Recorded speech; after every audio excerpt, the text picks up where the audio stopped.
मित्रांनो, प्रायव्हेट नोकरी करणाऱ्या लाखो कर्मचाऱ्यांसाठी एक अतिशय आनंदाची बातमी समोर येत आहे.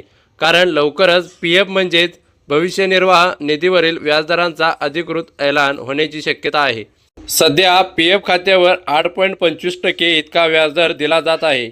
मात्र यामध्ये लवकरच वाढ होण्याची शक्यता व्यक्त केली जात आहे आणि ही वाढ 0.5% असू शकते. जर असं झालं तर पुढील काळात पीएफवर 8.5 ते 8.7% व्याज मिळण्याची शक्यता आहे. त्यामुळे ज्यांचा पीएफ अकाउंट आहे अशा प्रायव्हेट कर्मचाऱ्यांसाठी ही मोठी खुशखबर ठरणार आहे. मित्रांनो, पीएफ हा प्रायव्हेट कर्मचाऱ्यांसाठी एक अत्यंत सुरक्षित आणि विश्वासार्ह गुंतवणूक पर्याय मानला जातो. कर्मचाऱ्यांच्या बेसिक सॅलरी आणि डीए यांच्या 12% रक्कम दर महिन्याला पीएफमध्ये जमा केली जाते आणि तेवढेच 12% योगदान कंपनीकडून दिले जाते.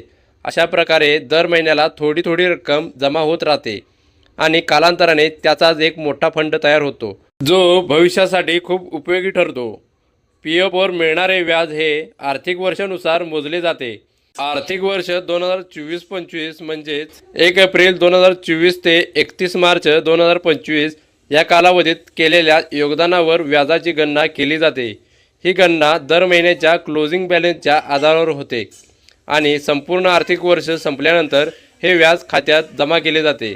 त्यामुळे 2024-25 या आर्थिक वर्षाचे व्याज साधारणपणे फेब्रुवारी 2026च्या आसपास पीएफ खात्यात जमा होण्याची शक्यता असते. जर व्याजदर वाढले तर कर्मचाऱ्यांना यावेळी अधिक फायदा होणार आहे. पीएफचा सर्वात मोठा फायदा म्हणजे पीएफवर मिळणारे व्याज पूर्णपणे टॅक्स फ्री असते. तसेच दीर्घकाळासाठी सुरक्षित गुंतवणूक, निवृत्तीनंतर आर्थिक आधार आणि पेन्शनचा लाभ मिळण्याची संधी पीएफमुळे मिळते. म्हणूनच पीएफ हा कर्मचाऱ्यांसाठी सर्वोत्तम दीर्घकालीन गुंतवणूक पर्याय मानला जातो. सध्या नियमानुसार ज्यांची बेसिक सॅलरी 15,000 रुपयांपर्यंत आहे अशा कर्मचाऱ्यांना अनिवार्यपणे पीएफमध्ये सामील केले जाते. मात्र आता सरकारकडून ही 15,000 रुपयांची मर्यादा वाढवण्यावर विचार सुरू असल्याची चर्चा आहे, जेणेकरून अधिक कर्मचाऱ्यांना पीएफ आणि भविष्यात पेन्शनचा फायदा मिळू शकेल. जर हा नियम बदलला तर प्रायव्हेट सेक्टरमधील अनेक कर्मचाऱ्यांची भविष्यातील पेन्शन अधिक सुरक्षित होऊ शकते.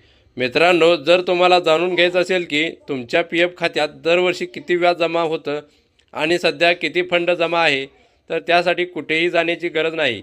तुमच्या नोंदणीकृत मोबाईल नंबरवरून 01122901406 या नंबरवर मिस कॉल दिल्यास थोड्याच वेळात SMS-द्वारे तुमच्या पीएफ बॅलन्सची माहिती मिळते. याशिवाय SMS-द्वारेही पीएफ बॅलन्स तपासता येतो. त्यासाठी मेसेज बॉक्समध्ये EPFOHO UAN HIN असा मेसेज टाईप करून 7738 29 9899 या नंबरवर पाठवावा लागतो. HIN ऐवजी मराठी किंवा इंग्लिश इतर भाषेचा कोड वापरू शकता आणि तुमच्या आवडीच्या भाषेत माहिती मिळवू शकता. तसेच EPFOच्या अधिकृत वेबसाईटवरून UAN नंबर आणि OTP टाकून तुम्ही तुमची संपूर्ण पीएफ पासबुक पाहू शकता. या पासबुकमध्ये तुमचे जुने आणि सध्याचे एम्प्लॉयर, दर महिन्याचे योगदान आणि संपूर्ण पीएफ इतिहास स्पष्टपणे दिसतो. त्यामुळे पीएफशी संबंधित सगळी माहिती एका ठिकाणी पाहता येते. एकूणच पीएफ व्याजदरात वाढ झाली तर ही प्रायव्हेट कर्मचाऱ्यांसाठी मोठी दिलासा देणारी बातमी ठरणार आहे. या विषयावर तुमचं मत काय आहे ते आम्हाला कमेंट बॉक्समध्ये नक्की सांगा आणि अशाच पीएफ, पेन्शन आणि फायनान्सशी संबंधित महत्त्वाच्या अपडेटसाठी व्हिडिओ शेवटपर्यंत पाहत राहा.